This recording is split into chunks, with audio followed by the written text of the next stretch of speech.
Good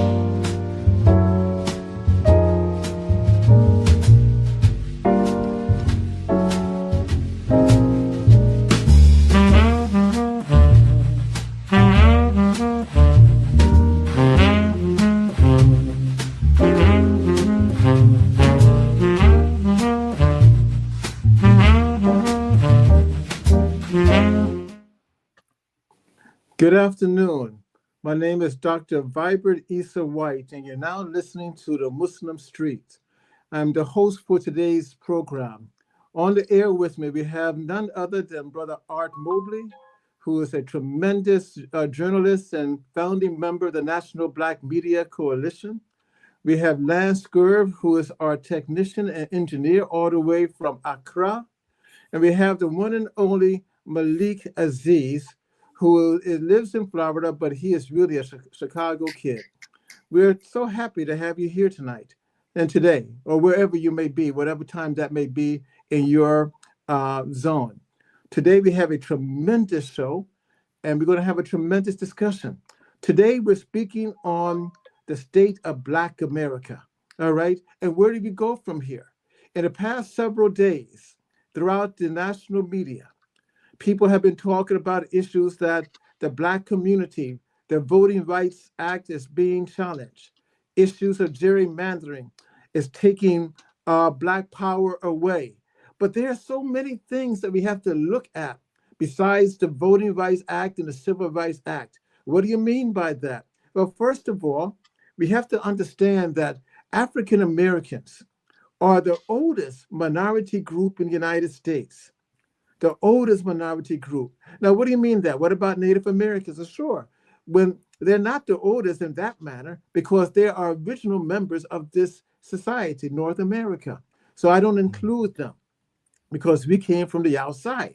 So in 1555, the Portuguese brought a number of African Americans to what is now Santo Domingo, the Dominican Republic. And if you want to use that timeline from 1555 to now is 471 years. Others like to use the timeline of 1619, when the English brought forth 20 Blacks as slaves and indentured servants to what is now Jamestown. That timeline is 407 years. Either one we use, it still doesn't change the fact that the African American community is one that is under siege constantly. How is this? Let's look at the demographics that we have. Currently in the United States, we have 51.6 million Black American people. That's approximately 12.6% of the population. We also have a very young population people fail to recognize. The median age of African Americans in the United States is 32.6 years. That's younger than most groups that we have, definitely younger than a larger white community. The majority of our people stay in the South, and the ones who do not are concentrated in major urban populations. Then we have another demographic that aligns to what is taking place, and that is we have a large group of African Americans who claim to be of mixed race. That is growing tremendously. And those people, the mixed race and African Americans, they live in primarily five major states: Texas, Florida, Georgia, New York, and California.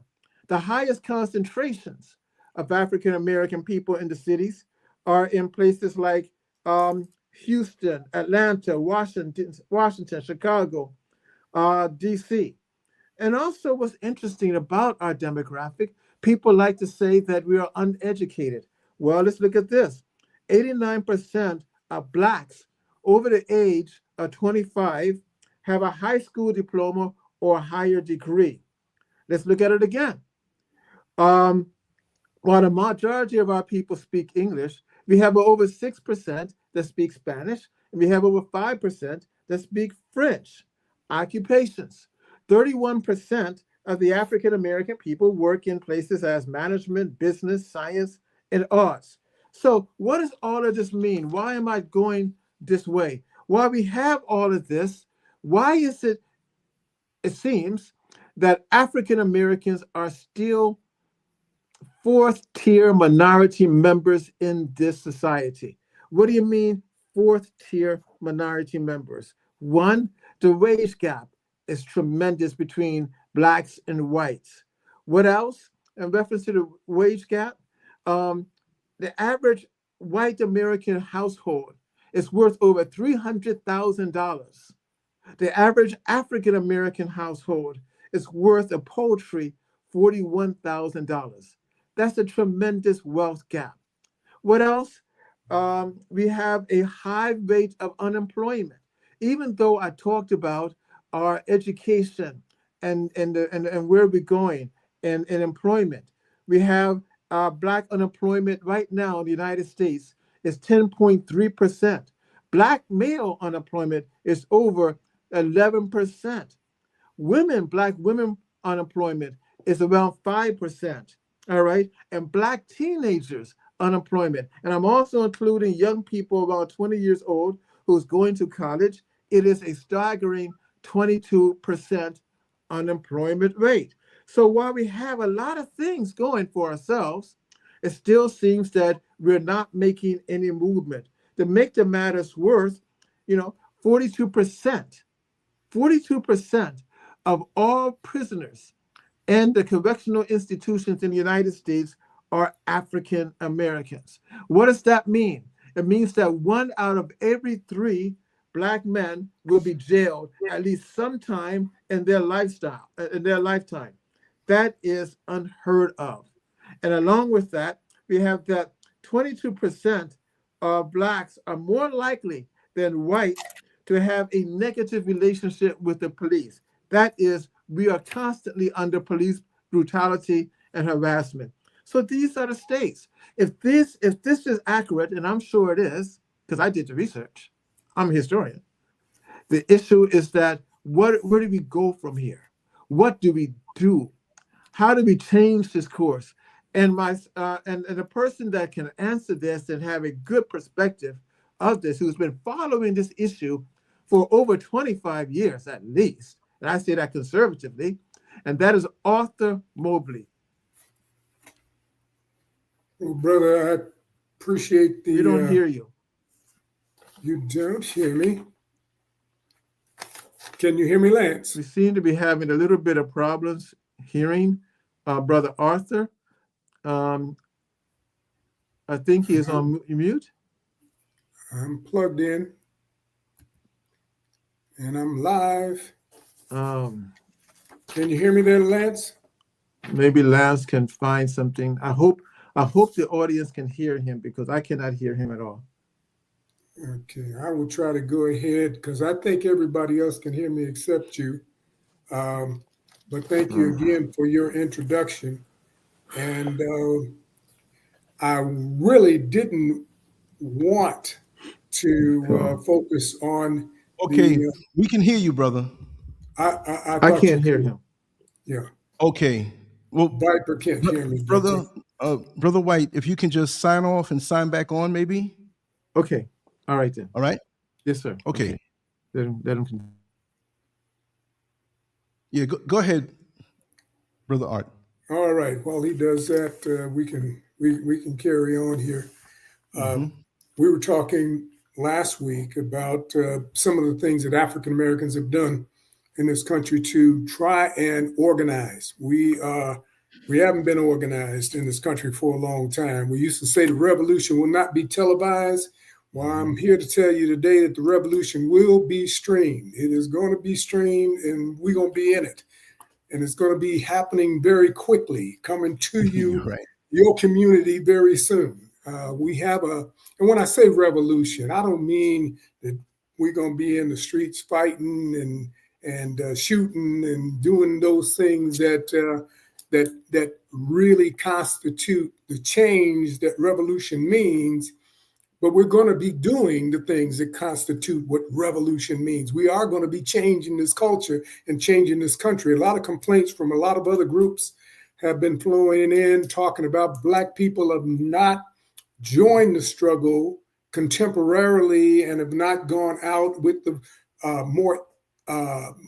more contemporary groups like the No Kings protest and some of the other protests that have been going on around the country that are not organized by Black people. Last really organized wave of, if you can consider them protests, but more I would consider them gatherings and pre-revolutionary assemblies, would have been those things that were associated with the Million Man March. And then we had the Millions More movement. We had the Million Women's March in Philadelphia. We had a few other things leading into that. We were addressing the issues that we're talking about today. We were looking then at the stripping away of voting rights, stripping away of a number of different rights and privileges that Black people had acquired through struggle in this culture. And those things have been constantly chipped away at intentionally by those people who want to make America backwards again. You know, they call it what they want. They want to make America backwards again, and they want us to be in the back of the bus again. That's their thinking of what was comfortable for them. Well, I'm just here to remind you that not only are we not going to the back of the bus, we're going to turn the bus inside out, and you're not even going to recognize the bus when we get through with it. We have to move forward, and we have to be aggressive about what it is we're doing, where we're going. We can't move in the same incremental ways that we've done in the past. That really didn't get us very much in terms of progress, but we have to change the game almost completely. And we'll talk about that today. Stick around, call your friends, get some coffee, and hit that like button, share the Muslim Street, and let people know that we got something to say, and we're going to say it here. And don't forget to call in and comment. And I think Lance is all the way in Ghana, but he can get your message and he can feed it through to us and make sure that you know what we know, that we're all here together. And we're going to kick some butt. You can hear me now, Viper? I hear Dr. you. White? Okay. You hear me? Okay.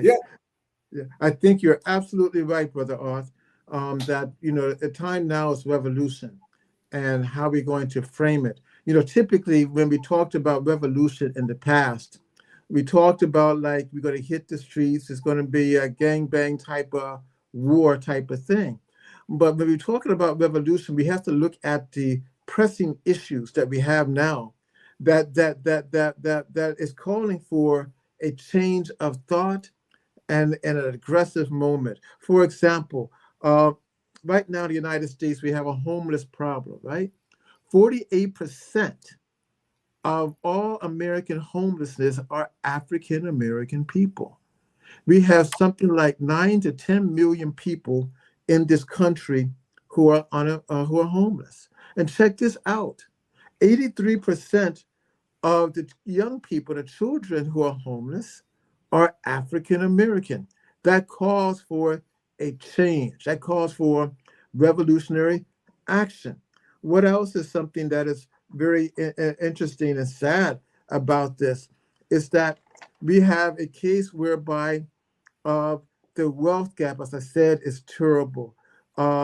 We have an issue whereby our young people, our people, are being born into poverty, and they're dying into poverty. All right, they're dying from into poverty, and that's something different. And the only thing that is out there that the government has done or given to, especially African American men, are go to the Army, go to the Marines. All right, we have a job for you there. We will train you to do something. But what happens? You're not trained, no more than to train to kill someone and prepare yourself to die. There must be an alternative to this. And that's where we have to go in a revolutionary spirit. But you know what's also interesting, Brother Art, is that while this is going on and there has been an attack on the Black family and the Black community by pushing birth control and so forth, we're the only community in the United States, all right, that's that is really reproducing. Of course, the Latinos as well. But I mean, from our young girls from 15 to the age 44, since last year, the birth rate of that group has gone up 6%. So no matter how much birth control and abortions they're putting on us, we're continually growing. We're still multiplying, and which makes it now that we have a body of support for this revolution. These are some things that we have to look at. And the last thing I want to mention before Art comes back on is that you know, this whole week, the whole issue is about redistricting and gerrymandering. And so you have the Congressional Black Caucus and Black leaders are all up in arms for this. What we're going to do about representation. And 19 of the Congressional Black Caucus members are going to be challenged, and they may lose their seat. The question is, should we fight for them? All of Congress should lose their seat. All Absolutely. the 334 of them, or whatever it is in total. It's pathetic what's going on in this country, and we have listeners and callers, viewers in California who are concerned about the fact that people are living in sewers, people are living in ditches, people are living along the sides of roads because they can't afford housing. The affordability of housing is absolutely, maddening. You're talking about a need for there to be an uprising in this country. We should uprise just about that issue alone.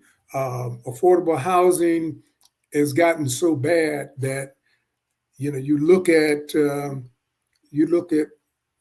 any city in the country and you'll find tents being handed out, tarps being handed out. I saw this in Haiti when right after the earthquake there, people were essentially given emergency housing. So emergency housing was provided in Haiti in the same sense and with the same techniques that they're using in this country. Blue tarps everywhere. Blue tarps being used as tent shelters. Now, you couldn't give people a real tent. Give them a tarp, and then they'd have to kind of do a makeshift kind of tent in Haiti. You're seeing the same things here in the U.S. now, and we're all talking about spending $1 trillion in just a few months on a war in the Middle East to put other people into a homeless situation and bomb their homes, bomb them out of house and homes, and call that progression and call that productivity. We in America have a responsibility to the rest of the world. The rest of the world is looking to those of us in this country to do something about our own regime, our own government that is out of control. Anybody that can't say that the Trump administration and his gang of thugs are not out of control, please call us, text us, or communicate with us and let us know what you're drinking, what you're smoking, because something's obviously wrong with you in that situation. These people have gone beyond in terms of creating homelessness, poverty, and we can talk about the wealth gap all we want. We've never had anything near wealth parity in this country, and it's something that we are no longer looking for. We're not looking for the country to go back and address those things that they neglected to address 30, 40, 50 years ago. We're not looking for that anymore. We're looking for a whole new script. We're looking for a whole new culture. We're looking for a whole new country. There are 10 million housing units short of addressing the homeless crisis, the affordable housing crisis in this country. And we need to be focused on that. There shouldn't be any money spent in this country until that challenge and that problem is addressed. Because if people don't have a house, they don't have a home, they don't have a place to lay their head. They can't think of anything else. And there's some people who are intent to, like, we're comfortable with that. We don't want you to have a place that you can use as a rallying point for you and your family. So we got a lot to do in this country, and it's not going to be done by politicians, the Black Caucus, people who are standing in line to be a Republican or a Democrat. It's going to be done by the rest of us. And I'll say this, and I'll let you continue, Dr. Viper White. We have got to move away from the idea that we can't do, and we are outside of the capability to address and foment change in this country, and we're gonna pick that banner up. You're listening to The Muslim Streets with Malik Aziz, Arthur Mobley, Lance Scurv, and myself, Dr. Vibert Issa White. Today we're speaking on the state of Black America. I agree with you, Brother Art, 100%. But it seems as if there is a desensitizing of the homeless problem within the United States, and especially in reference to the outside world. Even though we see this, it seems to me that many people of the African American group, the demographic, we see it, we understand it, but it still is not resonating that we have a real problem.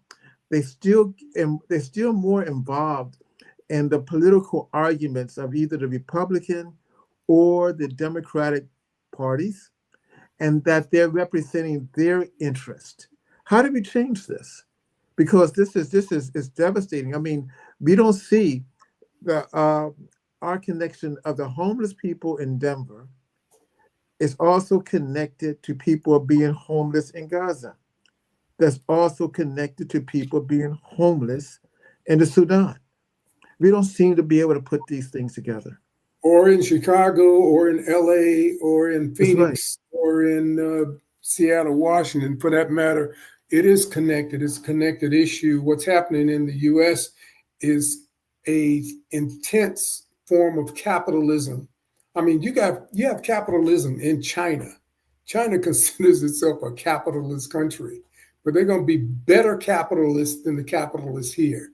We have a capitalism in this country that is about unfairness. It is about inequity. It's about just a structure of the haves and the have-nots to the extreme. You got entire industries in this country that are buying up homes, all the available properties in the country, and then renting those homes out. They have 35% of the housing that is under the control of BlackRock or companies like that, who are driving up the price of rental properties and housings in the country. And it's comfortable for those people who feel like their nest egg has always been their home. Their house has been that accelerator of the individual capital for families around the country. Those are mostly white families. Those are mostly people who have some education but don't know and can't be any more creative than to say, I just got to buy some land and buy some property, and I'm going to rent it out to people, and I'm going to make money by raising the rent. I mean, that's the extent of the creativity that is being nurtured in the present system. That system needs to be undone. It needs to be broken, because it is broken. It doesn't work for the rest of us. So affordable housing is not an elective. It's not something that we have the option of doing in this country. It is an absolute essential requirement. We need to deal with this issue right now. And I think I'm glad that you brought up this whole issue of the different forms of capitalism, because most people don't realize this. In the United States, we have a private sector capitalism that is manipulative to underclass people and the poor, and even the middle class. While in China, you have what I would call a state-protected capitalist system, all right, where the state works with the people so to ensure that there is more equity that's taking place in that. And we see elements of this in other parts of the world. So I'm suggesting that, or maybe you want to discuss this a little bit, that African American people in the United States, maybe we need to develop a separate identity of capitalism. We're living here, it's not going to be socialist, but maybe a socialist capitalist system within our community. That is building up village communities, communal communities, working together, whereby the money now is being utilized for the interest of the community as opposed to just the interest of individuals. Well, And we can have, go ahead. We're going to see some changes in how it is functioning. What we need to do as African Americans or foundational Black people or indigenous people, it's getting hard to deal with some of the labels that we have to deal with. But what we need to do is really band together and organize. The tactic for addressing this is organization, and it always has been. This is something that certainly we were undertaking in the 50s and the 60s and forward, whether we were talking about civil rights, social rights, economic rights. We needed to organize around these particular issues in order to get the change that we want. Throw away the ideas of this present system. Don't depend on those people who have been our, quote, leaders, who are not really our leaders because they were really selected by other people to lead us. They're not the people who we know as leaders. Everybody knows who the leaders are in every community across this country. Black people know that. Black people know exactly who the leaders are in their community. They're not elected people. They're just people who get things done. They move to make things happen. They change the business dynamic. They change the social dynamic. They're involved in the very fiber of what happens at the community level. There are women in the churches. There are people from the mosque. There are people who are engaged on a daily basis with making sure that the community is patched together and held up, and everything isn't leaking out of the bottom. Those are the leaders in our community, and we need to elevate those people. We need to make sure that those people have what they need from us, instead of us donating money to the Democratic Party or the Republican Party, thinking that that's going to change anything. We have only a two-party system in this country, which is a sham in and of itself. We need to have a system where political parties, it's opened up so that there can be other political parties. We mentioned last week, the Black Panther Party was a political party when it started out. It was getting people to vote in Lowndes County, Mississippi, or Lowndes County, Alabama, I'm sorry. And we were making sure people were registered to vote, and not in any particular party, but making sure that people were registered to vote, because you could have an open party system back then. If you could put your party on the ballot, you were on the ballot in that state. That has essentially been crushed by the two-party system. Only a Republican or a Democrat can be on every ballot in the country, in every race around the country. You can't come up with a Green Party or Independent Party or Libertarian Party or Black Panther Party or any other kind of party that you might come up with, but we have a right to do that. And that's how this country was structured. If we want to deal with that part of the structural integrity of the country, then let's go from there. But we've got to address poverty. We got to address affordable housing, and we got to do it today. And we have a plan to do that. We're listening to the Muslim Street with Brother Art Mobley, Brother Lance Scurv, and Brother Malik Aziz, and myself, Dr. Vibert Issa White. You're absolutely right what you're saying, Brother Art. There's another issue here. And I want to go back to the element of capitalism again. For example, a model that we can use. All of us travel. All of us have cars. But when you stop, have you noticed that when you stop at a hotel on whatever interstate that you travel on, most times that hotel is run by Indian. All right, and there is a group of Indians called the Patel clan. And the Patel clan, they have been in the United States for about 35 years. And they started buying up hotels, all right, working with them. And when they get into the hotels, they fire everyone and they bring their own people in. All right. What has that has done? It has caused them to be able to undermine other hotels in price and to centralize their money for their own clan. We can do things like this. They had defined capitalism for their own self, for their own community.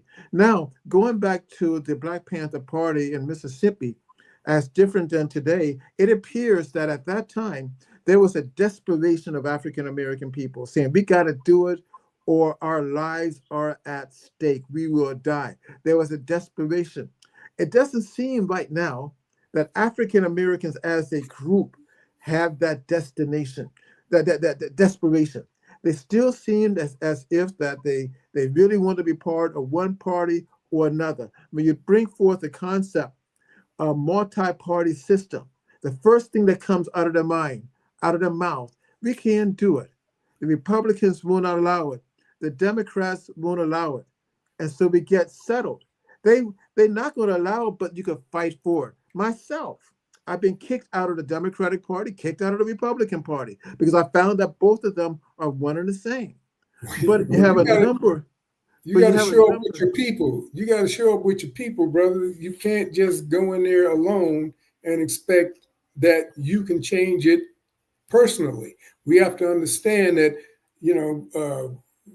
the people back in the 50s and the 60s and the 70s weren't more desperate. They were just more active. They were more activated. They were more inclined to think about what it is in this country that we need to do. You are but doesn't free. Desperation bring forward activism? No. Activism is a product of thinking. It's a product of organizing. You get organized and then you will act. You can't just act out of desperation. You've been shot somebody. You want to control desperation. Controlled desperation. Controlled. For example, you have Marcus Garvey, right? The UNIA. All right.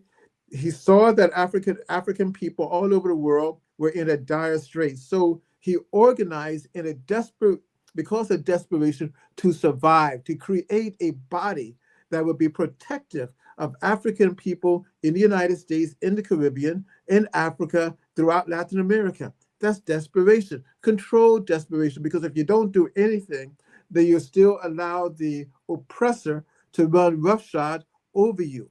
That's what I mean by that. I understand what you're saying. The United Negro Improvement Association that Marcus Garvey led was an extremely organized group. They were very thoughtful, and they sat down and actually had meetings and they had discussions about things. We've organized recently. That's how the Million Man March was able to commence, and those things that followed in the wake of the Million Man March. So it's not too distant. We don't have to go back too far to understand that Black people can organize. We can get organized very quickly at the drop of a hat, and it doesn't have to be pushed by and out of desperation, but need. We have to understand that if we got people like the elderly people in Chicago that are being evicted from their homes because of property tax issues and any other kind of minor issue, and that came in from Sister Diana. Thank you. And we want to hear from the rest of you too. Go ahead and plug in and share with us here on the Muslim Street.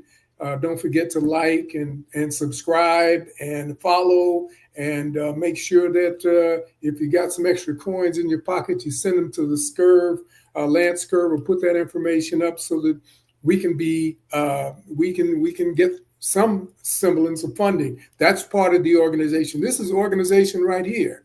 but we need to expand this, and we can expand it very quickly and accelerate it very quickly so that we can get to the agenda of the day, which is certainly the eradication of poverty, the eradication of homelessness, the eradication of a feeling of a wealth gap, a connection with Africa, because that's our base. When we connect with Africa, we are going to be an extremely powerful people who are going to be undeniable internationally. We could do this tomorrow if we just get organized, and we don't have to worry about the rest of it. The rest of it's going to take care of itself because we're going to do it this time. The revolution will not be televised, but it will be streamed. It is going to be streamed. That's our new motto.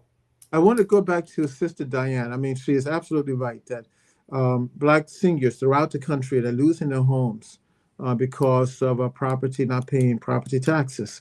I mean, we're one of the few countries that require this. And so therefore, people, and in fact, that's how many of us have lost our homes and properties, farms, houses, businesses, and so forth. So we need to have a groundswell of support on these types of issues that we have to force our local governments not to place property tax. I mean, if you own a house, you've been in a home, why should you pay property tax on it? All right, you own it. And we need to find a way to stop it. These are issues that we have to address. These are issues that we have to fight because, yes, the revolution is live, but you got to live someplace. All right. And so we have to have that. You got to have a place to live. Because as I said before, I mean, we have 9 to 10 million people in the United States. Over 43% of those people who are homeless are Black. 8 to 9 million people who are homeless in this country.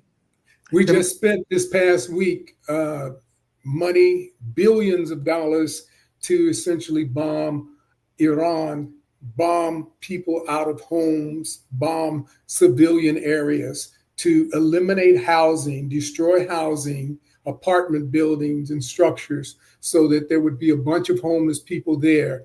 And the tactic and the idea that is actually spoken by the Trump administration is we are blowing up these houses so people in Iran will go out in the street and protest and change their government and then get some change in that country because we want regime change.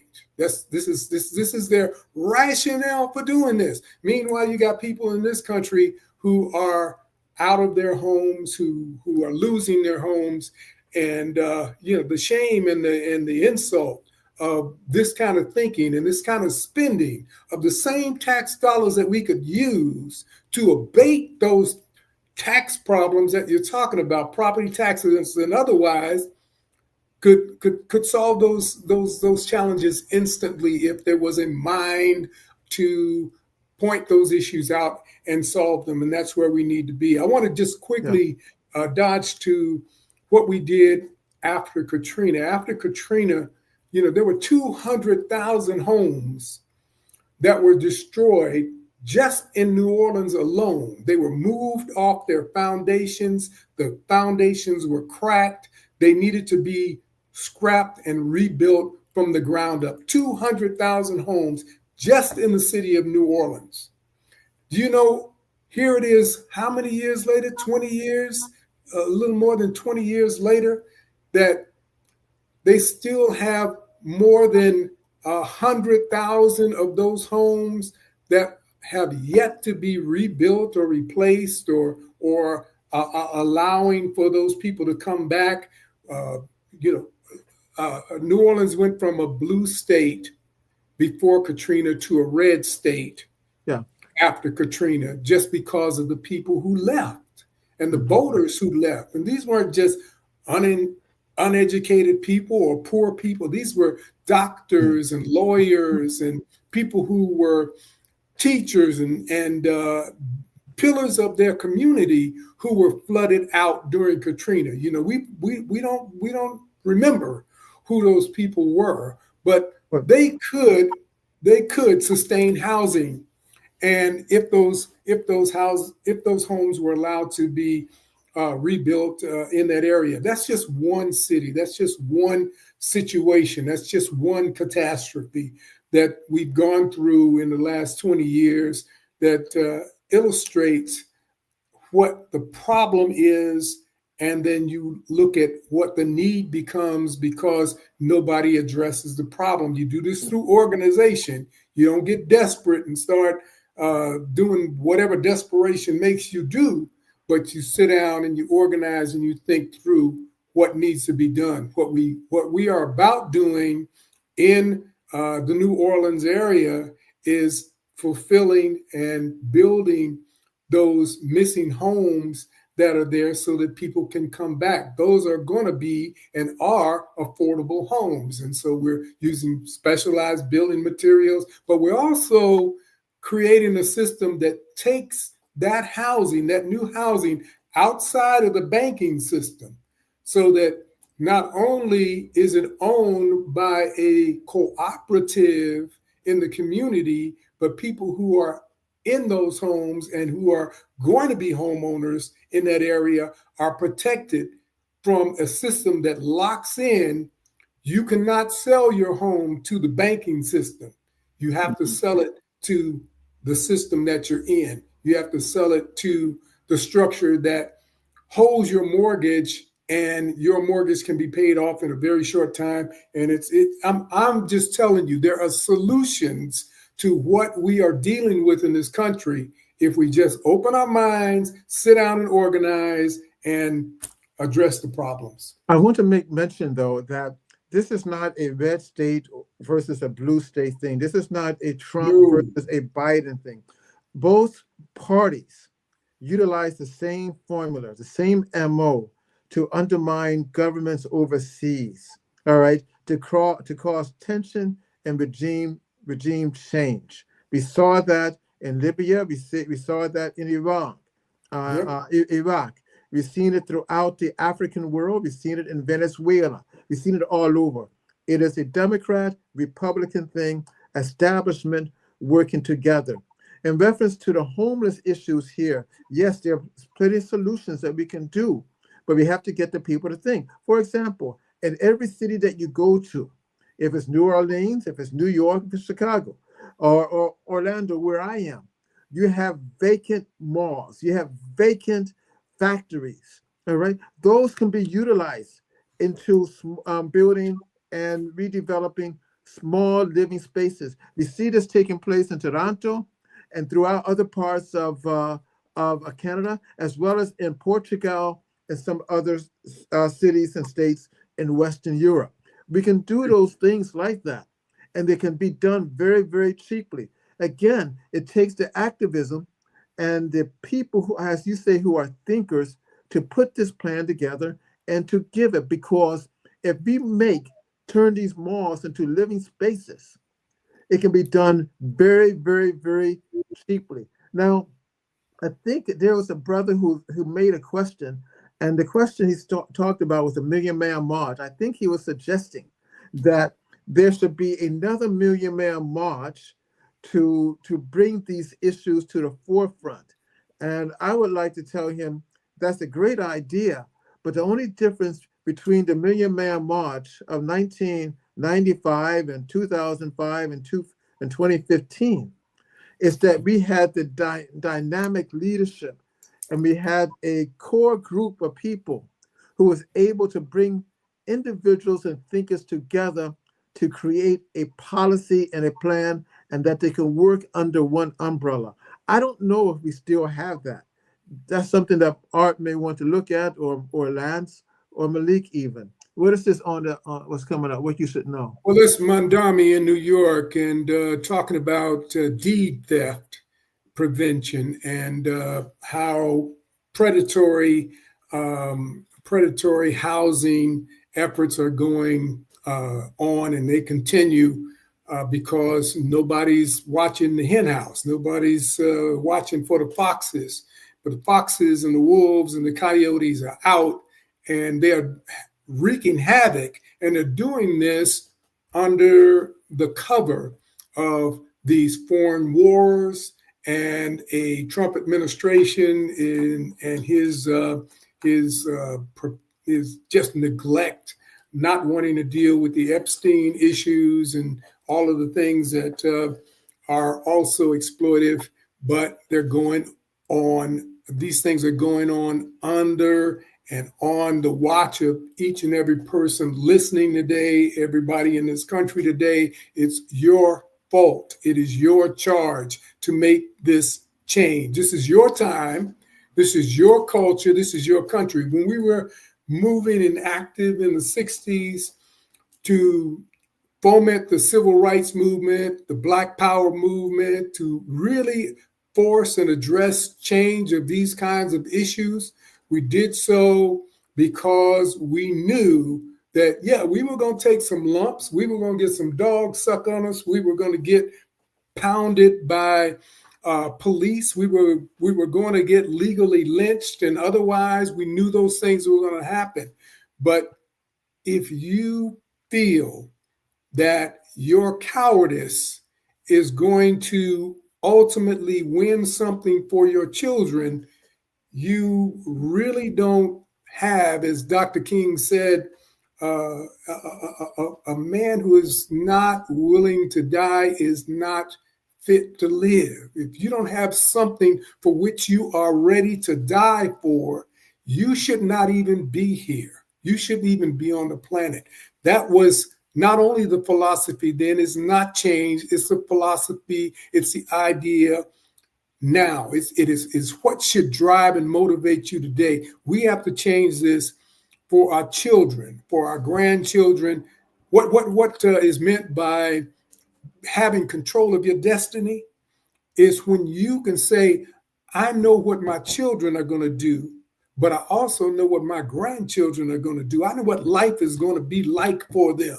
If you can't think in those terms, you got some work to do. You got some work to do. I don't know why you're here. I really don't. I agree with you, but to transform this from a cultural perspective to a political and economic perspective, we have to put the work in. And so far, as a group, we haven't done so. I give you a case in point. Years ago, you had a man by the name of Warrington Muhammad.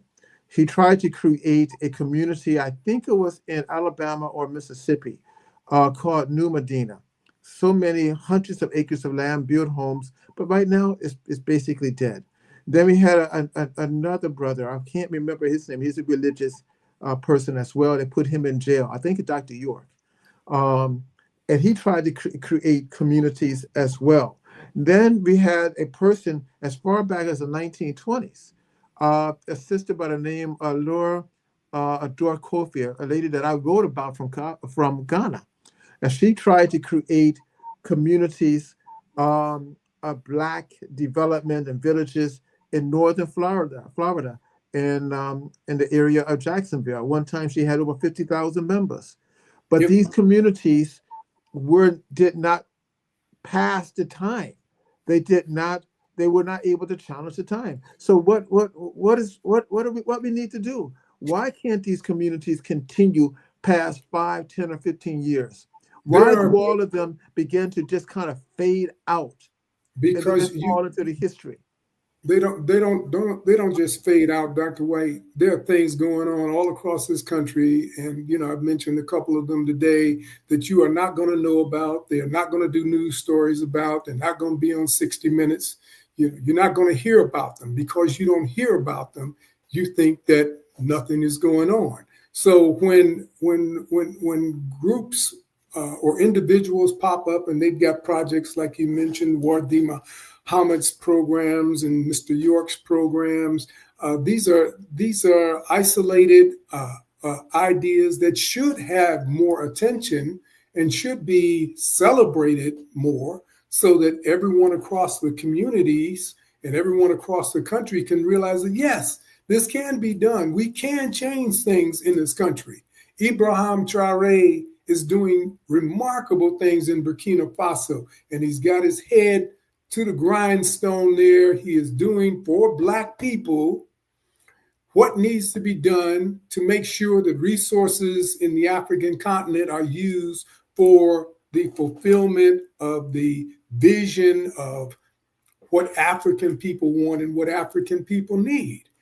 We are an extension of what is going on the African continent as international African people. And every Black person, let me just say this, every Black person in this country is an African.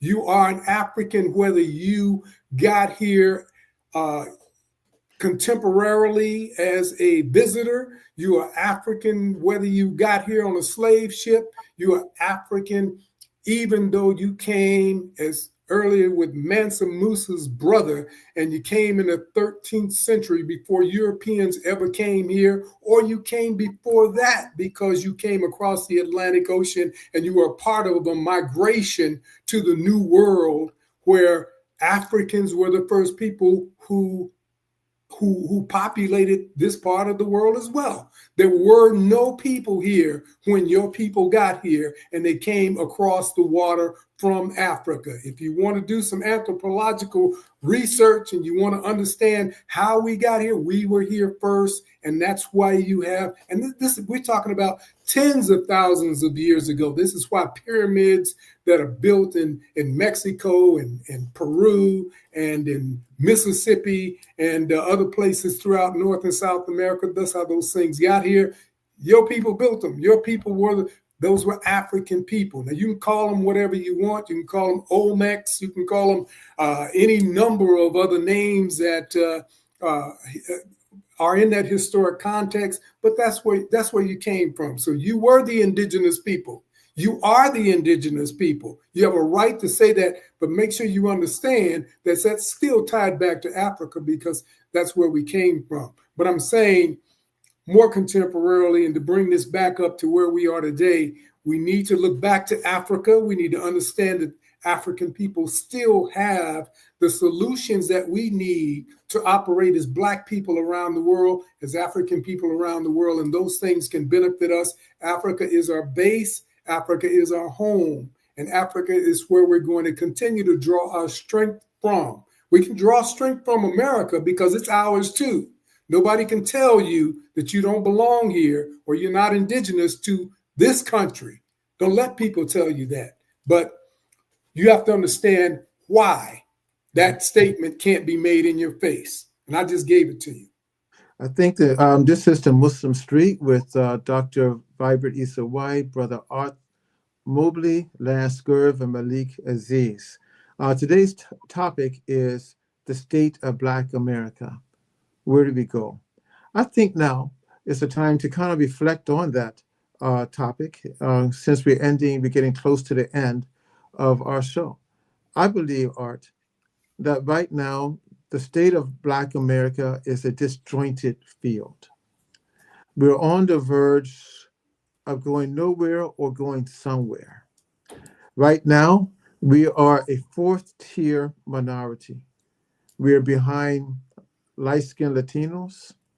We're behind the gay, lesbian group. We're behind Asians and immigrant Muslims. And women. And we're begging everybody for tokens. We're like Lazarus at the table. Please give us your crumbs. So we're at a state whereby we are going to have to do something radical in a desperate manner for survival, or we're going to exist again as subspecies within the confines of the American political, social, and economic order. We have been here for over 450 years. Even though that we have been able to reproduce ourselves, and even though we have had some victories in various areas, those victories are now being used by other people. We have to get to the point whereby we focus on our own interest. We focus on what we need and where we're going. This is not an issue about the Democratic Party or the political or the Republican Party. It's about us. It's not the issue of just aligning with anyone because they smile at us and they like us and they like how we talk or they like how we dress or how we eat. It's not about that. It's not about who we call God. If you call him or you practice as a Christian, Muslim, or Jew, it's not about that. It's about us as Black people coming together, utilizing our power, our leverage, and getting what we want and need by any means necessary. And our All right. presence, and our very presence also. We are here and we have an obligation to everything and everybody here because we are in this space and we occupy this at this time. Black people have always been the spiritual base for life on this planet. We're the only really seriously spiritual people on this planet. The only reason things aren't catastrophic and catatonic in this culture is because we're here. So we need to understand that we are not a minority. I don't understand how anybody can view themselves as a minority in this country. We are the majority in the world. The African continent has 1.5 billion people presently. It's the same population in India, close to, and the same population in China, but nowhere else in the world will you find a concentration of so many people who are of the descent of the race. And, I'm not a racist. I am someone who believes that we are part of the human race. Hue meaning color, man meaning me. That is exactly who we are and where that term came from. So we need to go back and understand that we are the majority of people on the planet. We are the driving force of people on this planet, and we don't need to be tied up in just an identification crisis and an identity crisis. Black people need to come out of where they are. They need to link up with their past so that they can move forward in their future and deal with what they are presently going through in this country. Africa is where we need to connect. Africa needs to be one country, the whole continent, one country. And we're not going to be satisfied until it is one country. And everybody understands that futuristically, the one out of four people on the planet are going to be African people, are going to be people who are of African heritage. That is not a minority position. And when I say that base is only 25%, you're really looking at a population that considers themselves Black, that goes beyond the borders of Africa. And we have to stop racially dividing up, the world the way we have been, and start thinking about it from an African standpoint, an African position. There was no African Vespucci. There was nobody who gave Africa that name. Get that out of your head. Africa is an African word. It's an African name. Ka is your spirit. Ra is the sun. You got to get beyond the illusion that's being perpetrated. And I know we're close to being out of time, but let's go ahead and wrap, bro.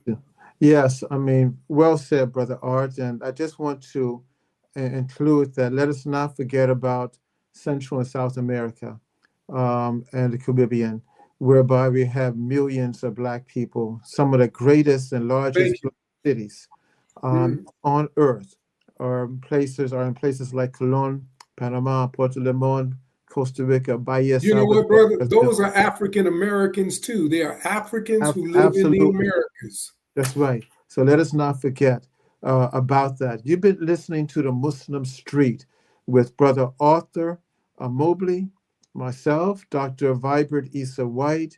We have Malik Aziz and our wonderful and great engineer, Lance Skur from Ghana, but he is really a New Yorker. So we want to thank you for listening. Thank you for your comments. And please listen to us next week, because this is the only podcast that speaks truth, that speaks power, and that is unapologetically Black and African. May God bless you. Peace out. Assalamu alaikum.